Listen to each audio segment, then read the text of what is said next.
Truth news కి స్వాగతం. బులెటిన్ల ముందుగా హెడ్లైన్స్ చూద్దాం. మరోసారి మీడియా ముందుకు వచ్చిన వ్యోమ్ఖా సింగ్, సోఫియా ఖురేషి. జమ్మూ కాశ్మీర్లో నియంత్రణ రేఖ వెంబడి పాక్ కాల్పుల ఉధృతి.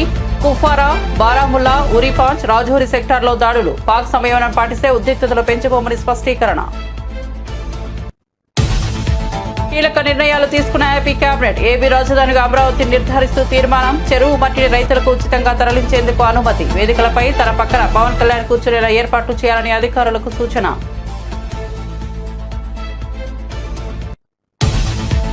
ఆపరేషన్ సింధూర్పై కేంద్రం అఖిలపక్ష సమావేశం. ఈ ఆపరేషన్ కు సంబంధించిన వివరాలను వెల్లడించిన రాజ్నాథ్ సింగ్. ఆపరేషన్ సింధూర్ కొనసాగుతుందని స్పష్టీకరణ. దేశం కోసం కేంద్రం తీసుకునే చర్యలకు పూర్తి మద్దతు ఉంటుందన్న రాహుల్ గాంధీ. దయచేసి భారత్ నుంచి పాకిస్తాన్ కాపాడండి అని పాకిస్తాన్ ఎంపీ కన్నీటి పర్యంత. భారత దాడులతో పాక్ విలువిల. పార్లమెంట్లో ఎంపీ ఆవేదన. ఆపరేషన్ సింధూర్, పాక్లో డ్రోన్ల కలకలంపై ఎంపీ ఆందోళన. భారత్ నుంచి మమ్మల్ని కాపాడాలంటూ పాకిస్తాన్ ఎంపీ కన్నీరు. రాసి పెట్టుకోండి, ఎవరిని వదలం, మామూలుగా ఉండదని మరోసారి జగన్ వార్నింగ్. వైసీపీ కార్యకర్తలను వేధిస్తున్న పోలీసు అధికారులను వదిలిపెట్టబోమన్న జగన్. పోలీసు అధికారుల పేర్లు రాసుకోవాలని పార్టీ శ్రేణులకు సూచన. జగన్ 2.0లో కార్యకర్తలను అత్యంత ప్రాధాన్యత ఇస్తానని హామీ.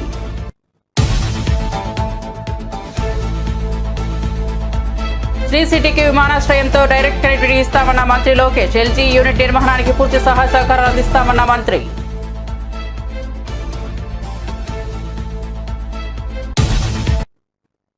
ఇక వార్త వివరాల్లోకి వెళ్తే, ఆంధ్రప్రదేశ్ ముఖ్యమంత్రి చంద్రబాబు అధ్యక్షతన జరిగిన రాష్ట్ర మంత్రివర్గ సమావేశంలో అనేక కీలకమైన నిర్ణయాలకు ఆమోదముద్ర లభించింది. రాష్ట్ర అభివృద్ధి సంక్షేమ కార్యక్రమాలతో పాటు పాలనాపరమైన పలు అంశాలపై కేబినెట్ సుదీర్ఘంగా చర్చించి కీలక తీర్మానాలు చేసింది. రాష్ట్ర మంత్రివర్గం ఆపరేషన్ సింధూర్ విజయవంతం కావడం పట్ల హర్షం వ్యక్తం చేస్తూ ఈ ఆపరేషన్ నిర్వహించిన త్రివిధ దళాలను అభినందిస్తూ ఒక తీర్మానాన్ని ఆమోదించింది. అదేవిధంగా అమరావతిలో పునర్నిర్మాణ పనులను ప్రారంభించినందుకు ప్రధానమంత్రి నరేంద్ర మోదీకి కేబినెట్ ధన్యవాదాలు తెలియజేసింది.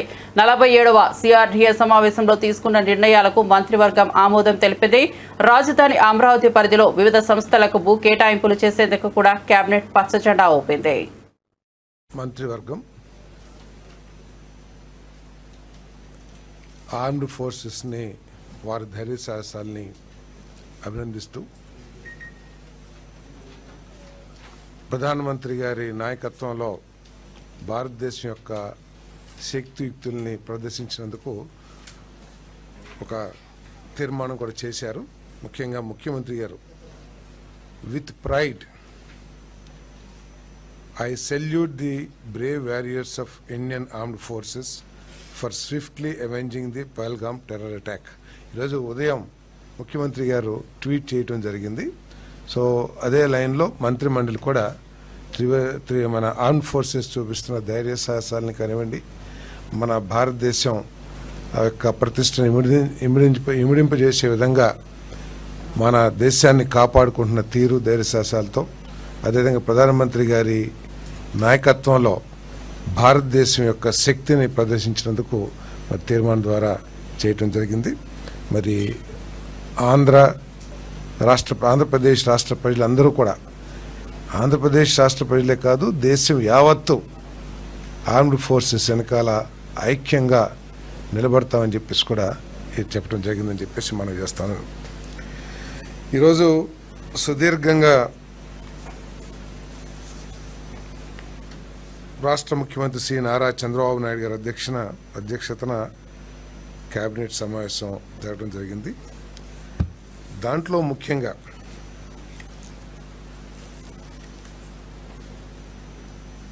గత 5 సంవత్సరాల్లో ఆంధ్రప్రదేశ్ రాజధాని ఏది అంటే చెప్పలేని ఒక దౌర్భాగ్య పరిస్థితిలో ఉన్న విషయం అందరికీ తెలిసిందే. వాళ్ళ ఇష్టం వచ్చినట్లు 3 రాజధానులు, రకరకాల పేర్లు పెట్టి ఏ రాజధాని కూడా నిజం చేయటానికి కనీస ప్రయత్నం చేయని పరిస్థితులను మనం చూసాం. తెలుగు ప్రజలందరూ కూడా, ఆంధ్రప్రదేశ్ ప్రజలందరూ కూడా మీ రాష్ట్ర రాజధాని ఏది అని ఇతర రాష్ట్రాలు కానీ ఇతర దేశస్తులు కానీ అడిగితే చెప్పుకోలేని దౌర్భాగ్య పరిస్థితి మనందరం కూడా చూసాం. భవిష్యత్తులో ఎప్పుడు కూడా ఇటువంటి పరిస్థితి తలెత్తకూడదనే ఉద్దేశంతో ఈ రాష్ట్ర రాజధానికి గర్వించదగ్గ రాజధాని, ఈ రాష్ట్రానికి గర్వించదగ్గ రాజధానిని నిర్మించాలనే ఆలోచన ప్రీతం ముఖ్యమంత్రి గారు చేస్తున్న విషయం అందరికీ తెలిసిందే. ఒకసారి రాష్ట్ర విభజన చట్టం 2014 చూసినట్టయితే దాంట్లో సెక్షన్ 2, సెక్షన్ 5 ప్రకారం ఏంటంటే నిర్దేశింపబడిన కాలపరిమితి వరకు హైదరాబాద్ ఉమ్మడి రాష్ట్ర రాజధానిగా ఉంటుంది. నిర్దేశింపబడిన సమయం తర్వాత హైదరాబాద్ తెలంగాణ రాష్ట్రానికి రాజధానిగా, కొత్తగా నిర్ణయించబడే రాజధాని అమరావతికి ఆంధ్రప్రదేశ్కి ఉంటుందని చెప్పేసి ఆ చట్టంలో పేర్కొనబడింది. అంటే రాజధాని పేరు ఎక్కడ కూడా తెలపకోకుండా ఈరోజు దాన్ని అమెండ్మెంట్ చేయమని చెప్పేసి రిక్వెస్ట్ చేస్తూ తెలంగాణ రాష్ట్రానికి హైదరాబాదు, అమరావతి విభజిత ఆంధ్రప్రదేశ్కు రాజధానిగా అమెండ్ చేయాలని చెప్పేసి ఈరోజు ఏదైతే ప్రపోజల్ వచ్చిందో దాన్ని మంత్రిమండలి ఆమోదించడం జరిగింది. ఏ విధంగా అయితే గ్రేటర్ హైదరాబాద్ తెలంగాణకి రాజధానిగా ఉంటుందో, అమరావతి అంటే అమరావతిలో మిగతా ఏపీసీఆర్డీఏ చట్టంలో ఉన్న ప్రాంతాలన్నీ కూడా కలిపి అమరావతి. సో ఆ అమరావతి ఈ రాష్ట్ర రాజధానిగా పేరుని ఇన్సర్ట్ చేయటం, అంటే ఆ చట్టంలో ఏదైతే కొత్త రాజధానిని విభజిత ఆంధ్రప్రదేశ్ ఏర్పాటు చేసుకుంటుంది, డిసైడ్ చేస్తుందని ఏదైతే ఉందో అక్కడ కొత్త రాజధాని కాకుండా Amaravati will be the capital of Andhra Pradesh అనేది ఇన్సర్ట్ చేయాలి.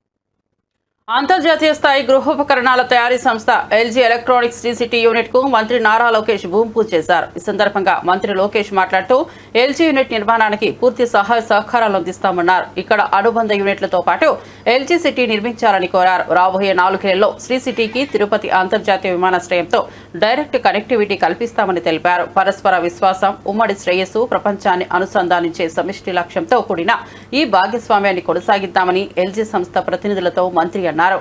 ఒక ప్రతిష్టాత్మకమైన యూనిట్ ఏర్పాటుకు ఆంధ్రప్రదేశ్ ను ఎంచుకున్న ఎల్జీ ఎలక్ట్రానిక్స్ కు ధన్యవాదాలు తెలియజేశారు. ఎల్జీ ఫ్యాక్టరీ ప్రతి యువ ఇంజనీర్, ప్రతి ఆశావాహ సాంకేతిక నిపుణుడు, ప్రతి వ్యవస్థాపకుడి కలల కర్మాగారంగా మారబోతోందని ఈ సందర్భంగా మంత్రి లోకేష్ పేర్కొన్నారు. 94% of the seats that we contested, we won, and the clear mandate was about creating jobs, and we believe that this investment is in the step in that direction. This also reflects our leader Mr. Naidu's commitment to speed of doing business, robust infrastructure, a future-focused vision of Andhra Pradesh. We promised ease of doing business, and today we are delivering speed of doing business. The LG factory will produce advanced home appliances, refrigerators, air conditioners, and washing machines, integrating the latest in smart and energy efficient technology. A smart factory, a smarter state, a smarter India. That journey is beginning here today. This isn't just about manufacturing. It's about shaping the future of living. It's about creating jobs, empowering our youth, and transforming lives. We are not just building factories, we are building futures here. This facility alone will create nearly 1,500 direct jobs, and with LG's key vendors investing here, creating more than 700 jobs, will impact our economy. Operation సింధూర్లో 100 మంది ఉగ్రవాదులు హతమైనట్లు కేంద్రం తాజాగా ప్రకటించింది. కేంద్రం అఖిలపక్ష భేటీ నిర్వహించిన విషయం తెలిసిందే. ఈ భేటీలో ఆపరేషన్ సింధూర్కు సంబంధించిన వివరాలను రక్షణ మంత్రి రాజ్నాథ్ సింగ్ వెల్లడించారు. పాకిస్తాన్ పీఓకేలోని ఉగ్రస్థావరాలపై భారత ఆర్మీ చేపట్టిన దాడుల్లో 100 మంది మరణించినట్లు రాజ్నాథ్ తెలిపారు. ఆపరేషన్ సింధూర్ కొనసాగుతుందని ఆయన స్పష్టం చేశారు. రాజ్నాథ్ సింగ్ మాట్లాడుతూ పాకిస్తాన్ పీఓకేలోని 9 ఉగ్రస్థావరాలపై ఖచ్చితత్వంతో క్షిపణి దాడులు నిర్వహించామని, ఈ దాడుల్లో 100 మంది ముష్కరులను మట్టుబెట్టామని తెలిపారు. దీనికి సంబంధించిన మరింత సమాచారం కోసం ఎదురు చూస్తున్నామని, ప్రస్తుత ఉద్రిక్త పరిస్థితుల్లో కొనసాగుతున్నందున ఈ ఆపరేషన్ తాలూకు పూర్తి సమాచారాన్ని ఇప్పుడే వెల్లడించలేమన్నారు. ఈ ఉద్రిక్తతలను పెంచాలనే ఉద్దేశం మాకు లేదు, కానీ దాయి దాయాది పాక్ రెచ్చగొట్టే చర్యలకు పాల్పడితే మాత్రం వెనక్కు తగ్గేది లేదని తెలిపారు. ధీటుగా బదిలిస్తాం, ఆపరేషన్ సింధూర్ కొనసాగుతుంది అని పేర్కొన్నారు. किसी और के भरोसे छोड़ रहे हैं, यह बात लॉन्ग रन में सही नहीं हो सकती। हमारी सरकार ने इस विषय पर गंभीरता से सोचा और आत्मनिर्भरता हासिल करने का निर्णायक कदम भी उठाया है। आप सब तो जानते हैं कि देश में पहले से ही ऑर्डिनेंस फैक्ट्रीज का एक इंडिजिनस सिस्टम रहा है और इन फैक्ट्रीज ने एक समय पर बेहतरीन काम किया और देश की सुरक्षा जरूरतों को पूरा करने में बहुत ही अहम भूमिका निभाई हुई है। इनके अलावा हमारे पास डिफेंस पीएसयूज का भी एक मजबूत इकोसिस्टम पहले से ही है। हमारी सरकार ने डिफेंस प्रोडक्शन में क्वालिटी और क्वांटिटी दोनों पर समान रूप से बल दिया है। इसी दिशा में कई क्रांतिकारी कदम उठाए गए, जिनमें से कुछ महत्वपूर्ण कदमों का उल्लेख मैं यहां करना चाहूंगा। ऑर्डिनेंस फैक्ट्रीज का कॉर्पोरेटाइजेशन उनमें से एक अत्यंत महत्वपूर्ण कदम रहा है, जिसे हमने इंश्योर किया ताकि कम समय में ही डिफेंस प्रोडक्शन में व्यापक सुधार हो सके। यहां मैं जरूर बताना चाहूंगा कि ऑर्डिनेंस फैक्ट्रीज का कॉर्पोरेटाइजेशन हमारे लिए कोई बहुत सरल प्रक्रिया नहीं थी। इसमें अनेक जटिल प्रश्न थे और चैलेंजेज भी थे, परंतु हमने इसे इसलिए लागू किया क्योंकि यह एक अर्जेंट रिफॉर्म था। अब प्रश्न उठता है कि यह अर्जेंट क्यों था? इसका एक बड़ा कारण था क्वालिटी। आप सभी स्पेशलिस्ट के समक्ष मैं यह कह सकता हूं, పహల్గామ్లో ఇటీవల జరిగిన ఉగ్రదాడి అనంతరం భారత్ పాకిస్తాన్ మధ్య ఉద్రిక్తతలు తారాస్థాయికి చేరాయి. ఈ నేపథ్యంలో ఇరు దేశాల మధ్య దాడులు ప్రతిదాడులు చోటు చేసుకుంటున్నాయి. ఉగ్రవాద స్థావరాలను ధ్వంసం చేసిన భారత్ పాక్ గగనతల రక్షణ వ్యవస్థలపై విరుచుకుపడింది. లాహోర్, ఇస్లామాబాద్, కరాచీ, గుజ్రాన్వాలా సహా మొత్తం 12 నగరాలపై డ్రోన్లు కలకలం రేపాయి. ఇరు దేశాల మధ్య ఉద్రిక్తతలు పెరుగుతున్న నేపథ్యంలో పాకిస్తాన్ ఎంపీ ఒకరు వారి పార్లమెంట్లో ఒకంత కన్నీటి పర్యంతమయ్యారు. ఉద్రిక్త పరిస్థితుల నేపథ్యంలో పాకిస్తాన్ పార్లమెంట్లో సదరు పార్లమెంట్ సభ్యుడు కన్నీటి పర్యంతమైన దృశ్యాలు సామాజిక మాధ్యమంలో వైరల్ అయ్యాయి. गई है तो गोल्ड मेडल लेके आई है एक्सरसाइज में करें, तो इसलिए जनाब स्पीकर ये बात वाजा कर देनी चाहिए। हमारी कौम यकजा है। मैं इन सब से कहूंगा कि मिल के चलो और अपने रब से रजू करो। रब काबा, हम तेरे आगे दरख्वास्त करते हैं, इस मुल्क की हिफाजत फरमाना जो तूने हमें अता किया है, और ये नबी सल्लल्लाहु अलैहि वसल्लम की दुआओं का है। आपने कायदे आजम को इंग्लैंड में मुलाकात की, ख्वाब में आए और उनको कहा कि जाओ वापस और जाके पाकिस्तान का मामला हल करो। आप खान कनात को ख्वाब में आके ये हुक्म दिया कि तुमने पाकिस्तान की सरना ये मुल्क बन के रहेगा और तुमने तो ये ऐसा बड़ा मोइज़ा है कि अल्लाह पाक ने ये हमें अता किया है और अल्लाह पाक इस मुल्क की हिफाजत फरमाएंगे। दुनिया में जहां भी देखें शायद हमारी कमी है, हम मजबूर हैं, हम गुनाहगार हैं, लेकिन रब्बे काबा हम तेरे हबीब के उम्मती हैं। खुदा का वास्ता हमसे रहम का मौला फरमा। आप चले जाएं, उधर फिलिस्तीन में चले जाएं, कश्मीर में चले जाएं, जहां भी जाएंगे मुसलमानों के साथ वो ऐसे रो रहा है जो हम सोच भी नहीं सकते हैं। तो तू हमें माफ कर दे, हम तेरे आगे सर झुकाते हैं, माफी मांगते हैं। नहीं, इसमें दो राय नहीं है मौला कि हम बड़े गुनाहगार हैं, लेकिन तेरी रहमत बहुत वसी है। तू रहमत का एक जर्रा भी भेजेगा हमारी तरफ तो इंशाल्लाह हमारी कामयाबी होगी। और दुआ करते हैं रब्बे काबा कि इस मुल्क की हिफाजत फरमा और हमें दुश्मनों पर जो है वो फकीर अता फरमा और हमें उनको सरनगू करने की ताकत अता फरमा। मैं दुआ गो हूँ आर्म फोर्सेस के लिए। పహల్గామ్ ఉగ్రదాడికి ఆపరేషన్ సింధూర్ పేరిట భారత్ గట్టిగా బదులిచ్చిన సంగతి తెలిసిందే. మన భద్రతా బలగాలు అర్ధరాత్రి దాటాక అత్యంత ఖచ్చితత్వంతో ఉగ్ర స్థావరాలపై దాడి చేయడంతో దేశమంతా హర్షం వ్యక్తమవుతోంది. ఈ నేపథ్యంలో ఆపరేషన్ గురించి వివరించేందుకు ప్రభుత్వం తాజాగా అఖిలపక్ష సమావేశం నిర్వహించింది. పార్లమెంటు ప్రాంగణంలో జరిగిన ఈ భేటీకి కేంద్రం తరపున మంత్రులు రాజ్నాథ్ సింగ్, అమిత్ షా, ఎస్ జయశంకర్, జేపీ నడ్డా, నిర్మలా సీతారామన్ పాల్గొన్నారు. విపక్ష నేతలు మల్లికార్జున ఖర్గే, రాహుల్ గాంధీ, సందీప్ బందోపాధ్యాయ్, టీఆర్ బాలు తదితరులు ఈ కార్యక్రమంలో పాల్గొన్నారు. సమావేశానికి రక్షణ మంత్రి రాజ్నాథ్ సింగ్ అధ్యక్షత వహించారు. ఈ సందర్భంగా ప్రధాని మోదీ సందేశాన్ని వినిపించారు.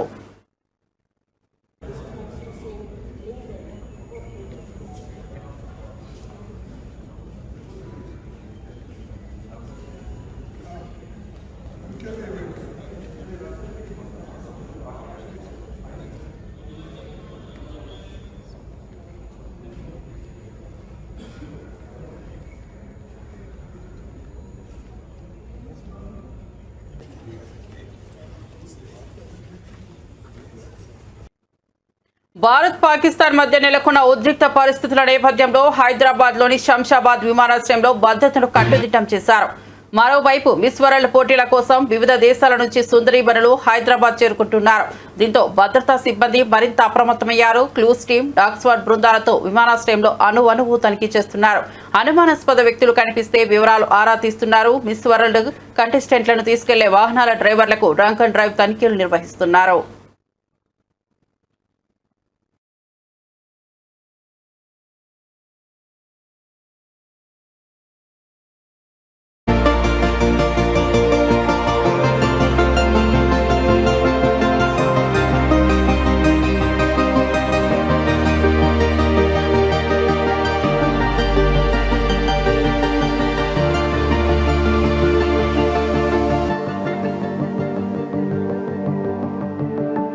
భారత సైనిక స్థావరాలపై పాకిస్తాన్ డ్రోన్లు క్షిపణులతో విచక్షణ రహితంగా దాడి చేసినట్లు వింగ్ కమాండర్ ఓంకార్ సింగ్ వెల్లడించారు. ఈ దాడుల్లో 16 మంది భారత పౌరులు మృతి చెందగా వారిలో 3 మహిళలు, 5 చిన్నారులు ఉన్నట్లు తెలిపారు. ఈ ఉదయం భారత్ పాక్ ఎయిర్ డిఫెన్స్ వ్యవస్థలపై ప్రతి దాడి చేపట్టిందని తెలిపారు. ముఖ్యంగా లాహోర్లోని పాక్ వాయు రక్షణ వ్యవస్థ ధ్వంసమైందని వింగ్ కమాండర్ పేర్కొన్నారు. పాక్ దాడి పూర్తిగా అవివేకమైనదనిగా అభివర్ణిస్తూ అమాయకుల ప్రాణాలు తీసిన ఈ చర్యకు భారత ప్రతిస్పందన తగినదే అవుతుందని స్పష్టం చేశారు. किया गया था कि पाकिस्तानी सैन्य ठिकानों को निशाना नहीं बनाया गया. साथ ही दोहराया गया कि भारत में किसी भी सैन्य लक्ष्य पर हमले का उचित जवाब दिया जाएगा. 7 से 8 मई 2025 की रात को पाकिस्तान ने उत्तरी और पश्चिमी भारत में स्थित कई सैन्य ठिकानों को जैसे कि अवंतीपुरा, श्रीनगर, जम्मू, पठानकोट, अमृतसर, कपूरथला, जालंधर, लुधियाना, आदमपुर, भटिंडा, चंडीगढ़, नाल, फलौदी, उत्तरलाई और भुज पर ड्रोन और मिसाइलों से हमला करने का प्रयास किया. इन हमलों को इंटीग्रेटेड काउंटर यूएस ग्रिड और वायु रक्षा प्रणालियों द्वारा निष्क्रिय कर दिया गया. इन हमलों का मलबा कई स्थानों से बरामद हुआ जो कि पाकिस्तानी हमलों का प्रमाण है.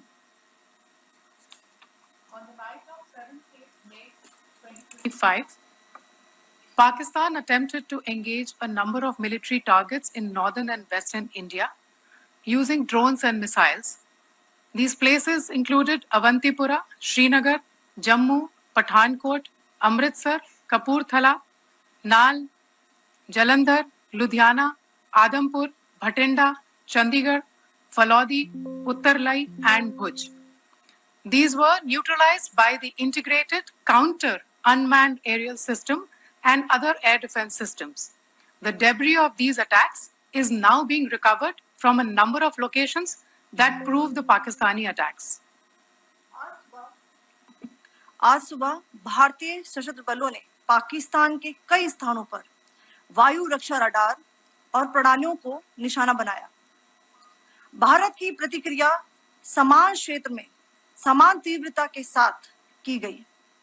यह विश्वसनीय रूप से ज्ञात हुआ कि लाहौर में स्थित एक वायु रक्षा प्रणाली को निष्क्रिय कर दिया गया. Today morning, Indian Armed Forces targeted air defense radars and systems at a number of locations in Pakistan. Indian response has been in the same domain with the same intensity as Pakistan. It has been reliably learnt that an air defense system at Lahore has been neutralized.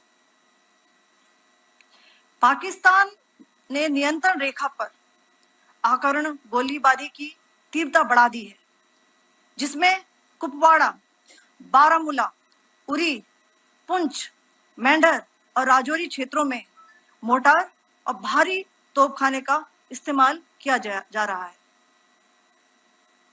Pakistan has increased the intensity of its unprovoked firing across the line of control using mortar and heavy calibre artilleries in areas in Kupwara, Baramulla, Uri, Poonch, Mendhar and Rajouri sectors in Jammu and Kashmir. 16 innocent lives have been lost, including 3 women and 5 children, due to the Pakistani firing.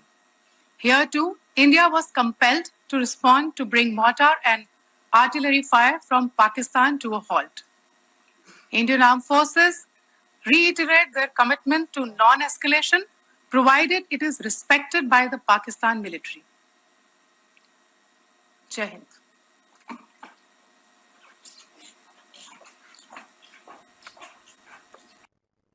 Delhi విమానాశ్రయం నుంచి బయలుదేరాల్సిన 90కు పైగా విమానాలను భారత ప్రభుత్వం తాత్కాలికంగా రద్దు చేసింది. భారత్ పాకిస్తాన్ మధ్య కొనసాగుతున్న ఉద్రిక్త పరిస్థితుల మధ్య భద్రతా దృష్ట్యా ఈ నిర్ణయం తీసుకున్నట్లు అధికారులు తెలిపారు. ఆపరేషన్ సింధూర్ నేపథ్యంలో భారత సైన్యం అప్రమత్తంగా ఉండగా ఎయిర్ ట్రాఫిక్ నియంత్రణలో జాగ్రత్తలు తీసుకుంటున్నారు. ఢిల్లీ ఎయిర్పోర్ట్ నుంచి దేశవాళీ అంతర్జాతీయ రూట్లకు వెళ్లాల్సిన అనేక విమానాలు షెడ్యూల్ తాత్కాలికంగా నిలిపివేయబడింది.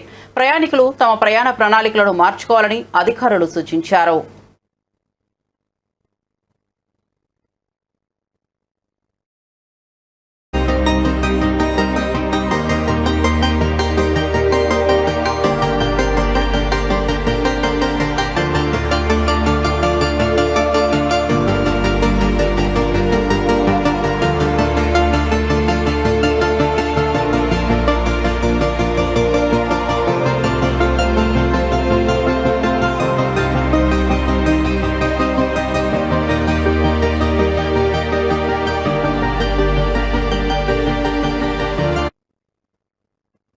వైఎస్ఆర్సీపీ కార్యకర్తల కష్టాలు తాను స్వయంగా గమనిస్తున్నానని పార్టీ అధ్యక్షుడు వైఎస్ జగన్ అన్నారు. జగన్ 2.0లో కార్యకర్తలకే ప్రాధాన్యత ఉంటుందని తెలిపారు.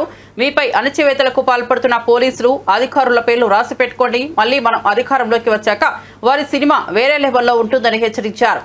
అన్నమయ్య, చిత్తూరు, శ్రీ సత్యసాయి జిల్లాల ప్రజాప్రతినిధులతో సమావేశమై కార్యకర్తలకు ధైర్యం చెప్పారు. కార్యకర్తల పట్ల అన్యాయం చేసిన అధికారులపై చర్యలు తప్పవని స్పష్టం చేశారు. నిజంగా ఈరోజు రాష్ట్రంలో ఉన్న పరిస్థితులు ఎలా ఉన్నాయి అన్నది బహుశా నాకన్నా కూడా మీకే బాగా తెలుసు. రాష్ట్రంలో ఈరోజు విలువలు లేని, విశ్వసనీయత లేని, ప్రజాస్వామ్యాన్ని ఖూనీ చేస్తూ ఉన్న పరిస్థితుల మధ్య రాజకీయాలు జరుగుతూ ఉన్నాయి. ఇలాంటి చెడిపోయిన ఈ రాజకీయ వ్యవస్థలో తులసి ముక్కల్లా ఎంపీటీసీలమైన, జెడ్పీటీసీలమైన, కౌన్సిలర్లమైన అయ్యా చంద్రబాబు మమ్మల్ని చూసి నేర్చుకో రాజకీయాలు ఎలా చేయాలి అని చెప్పి తెగువ చూపించి రాజకీయాలకు అర్థం చెప్పి గట్టిగా నిలబడిన మీ అందరికీ కూడా మీ జగన్ హ్యాట్స్ ఆఫ్ చెప్తూ సెల్యూట్ చేస్తాను. కారణం ఏమిటంటే రాజకీయాలలో ఉన్నప్పుడు విలువలు ఉండాలి. రాజకీయాల్లో ఉన్నప్పుడు విశ్వసనీయత అన్న పదానికి అర్థం తెలిసి ఉండాలి.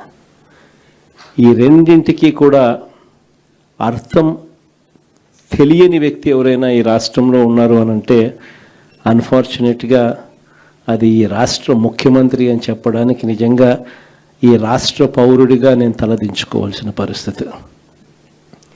అంతగా దిగజార్చినడు ఈ పెద్ద మనిషి రాజకీయాలను. ఈరోజు రాజకీయాలలో ఇటువంటి దారుణమైన పరిస్థితులు కూడా చూడాల్సి వస్తుందని నేను ఎప్పుడు అనుకోలే. ఎందుకు ఈ మాట చెప్తా ఉన్నాను అని అంటే, ఒకసారి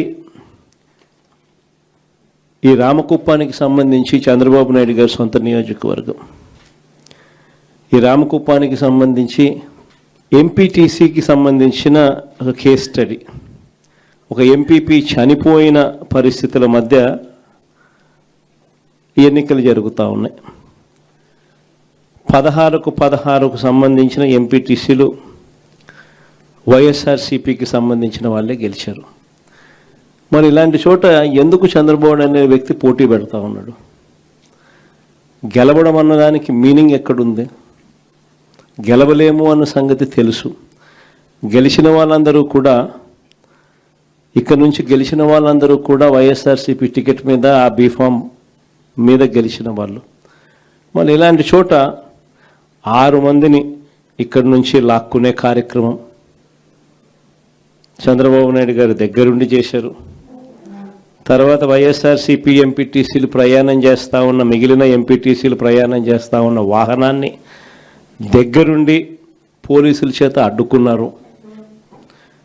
హైకోర్టు ఆదేశాలతో భద్రత కల్పించాల్సిన పోలీసులు సాక్షాత్తుగా దగ్గరుండి చంద్రబాబు నాయుడు గారికి వాచ్మెన్ లాగా తయారయ్యారు. చివరికి కోరం లేకపోయినా కూడా 6 మంది సభ్యులు మాత్రమే చంద్రబాబు నాయుడు గారి ప్రలోభాలకు లొంగి అటువైపున వెళ్ళిన పరిస్థితుల మధ్య కూడా ఏకంగా డిక్లేర్ చేసుకున్నారు అధికారుల చేత. ఖమ్మం జిల్లా ప్రజలకు మెరుగైన వైద్య సౌకర్యాలు అందించేందుకు ఖమ్మం మెడికల్ కాలేజ్ నూతన భవనాల నిర్మాణానికి శంకుస్థాపన కార్యక్రమం జరిగింది. డిప్యూటీ సీఎం బట్టి విక్రమార్క, మంత్రులు పొంగులేటి శ్రీనివాసరెడ్డి, దామోదర రాజనరసింహ ఈ కార్యక్రమంలో పాల్గొన్నారు. మొత్తం 35 ఎకరాల్లో 166 కోట్ల వ్యయంతో కళాశాల భవనాలు నిర్మించనున్నారు. ఖమ్మం వైద్య రంగ అభివృద్ధికి ఇది పెద్ద ముందడుగని మంత్రులు పేర్కొన్నారు. తక్కువ వయసు యువతకు వైద్య విద్యను అందుబాటులోకి తెచ్చే లక్ష్యంతో ప్రభుత్వం ఈ నిర్ణయాలను చేపట్టిందని వెల్లడించారు.